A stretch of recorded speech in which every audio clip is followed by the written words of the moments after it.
Stacey Arras went missing around the Sunrise High Sierra Camp in Yosemite National Park.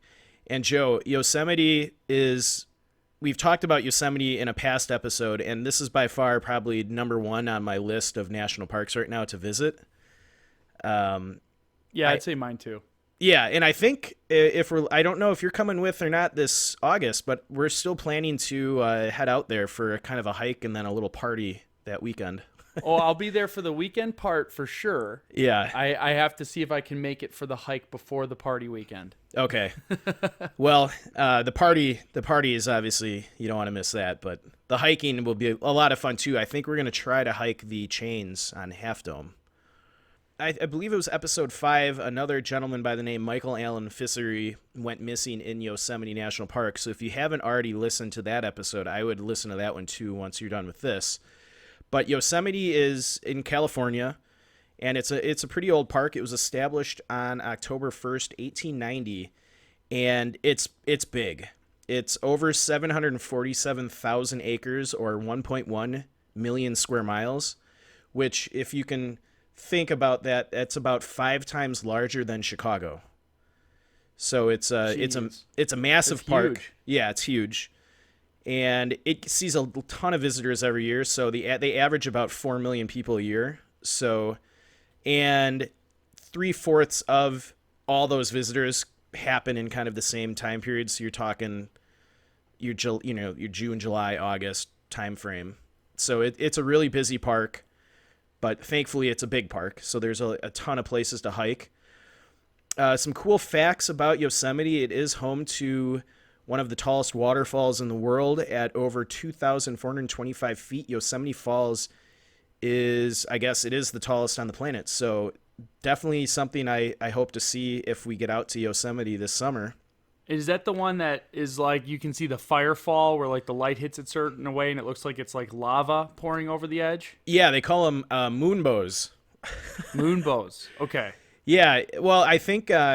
No, there's the rainbows at night because we talked about that in the other episode. Yep. As a fun fact. But I thought there was one called a firefall too, where the sun setting hits it just right and it looks like lava. I think you're right, and I think there's several waterfalls in the park that have these amazing rainbows that you can witness during the day, at sunset, or even at night. The moonbows. So I'm excited to possibly see a moonbow as well.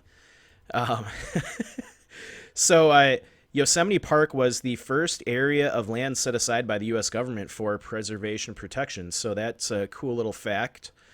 There's also giant sequoia trees that live in the park, and they can live up to 3,000 years old, which is pretty unbelievable that you have trees there that are 3,000 years old. Just imagine what has happened throughout history in that 3,000 years. From when that thing was real tiny till now. The same tree. Yeah. It's just crazy to think about.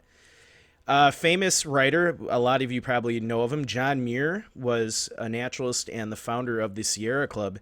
He was so taken with Yosemite that he headed up an effort for its preservation, and his efforts led to the park's establishment in 1890.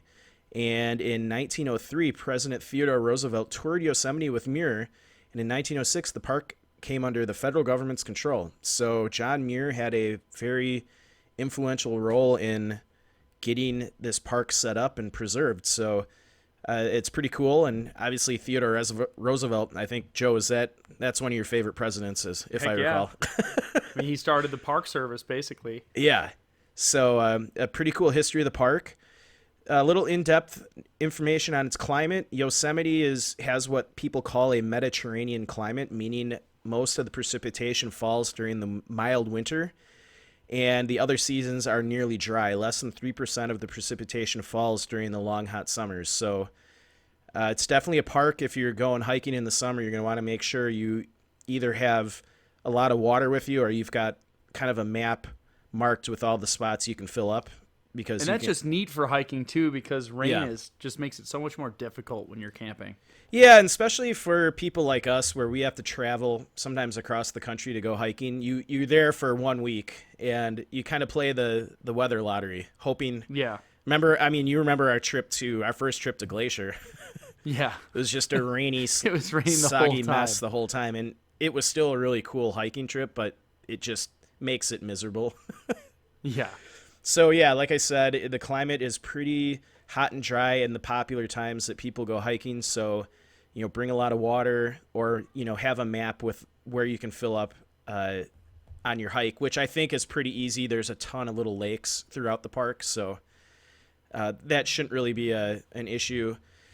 Terrain, it's very mountainous and rocky. There's a lot of granite slabs that you can hike on, a lot of crevasses you can fall in. So it's some of the trails can get pretty tough if you're inexperienced or not prepared. So especially like I mentioned earlier, the chains on Half Dome. If anyone's into hiking and you don't know what that is, after this episode, go to Google and look it up. It looks terrifying and amazing at the same time. Yeah, they're very dangerous. Some girl just died on it a few months ago, correct? She slid off. Yeah, the problem is people try to hike it when it gets wet, and it's just a big slab of granite, and Yeah, it gets you're not supposed to do that. it gets slippery. And I've read articles about people trying to do it in sandals, and a lot of these accidents, while really unfortunate, it's sometimes because the people don't prepare. That's, I think, most of the accidents we talk about that are solvable Yeah, are a result of unprepared, not knowing the climate, not knowing what gear you need, not knowing what you're doing. or not in even that knowing the climate. weather forecast for the day. I can tell you 100% if I'm going to hike the chain hike, and there's a chance of rain in the afternoon, I probably won't do it. Yeah, I might hike up to the base of it just to see it. But yeah, I'm but not not gonna, do the dangerous part. Yeah, and it gets really, you see these pictures, it gets backed up. I mean, it reminds me of the backups you see on Everest, just tons of people going up and down. And then you've got people that chain in every link, which you're not really supposed to do. And Yeah. it slows everyone down. And you really just got to, you pack kind of light, wear some hiking boots that have good traction on the bottom, and, don't go when there's a chance of rain. And I think you'd be fine, and leave early. You want to beat the crowds there. Yeah. Yep, But 100% agree. yeah, so it looks like a really cool hike, and there's a ton of other really cool hikes in the park. I think I'll get into it, but yeah, there's over 800 miles of trails that you can hike, so you could spend a whole year hiking the park. Types of dangers in regards to animals, there's black bears, bighorn sheep, mountain lions, and mule deer. Those are kind of the big animals in the park. Nothing I would be too concerned about. Mountain lions, we've said in past episodes, if you have little children, just keep an eye on them. Don't let them, out of your sight. In the park, black bears are not going to probably attack people unless they're provoked, or you come across a bear with their cubs. Yeah. And I haven't really read too many reports of people getting injured by or killed by animals in the park. So I think, if you take precautions, you'll be fine.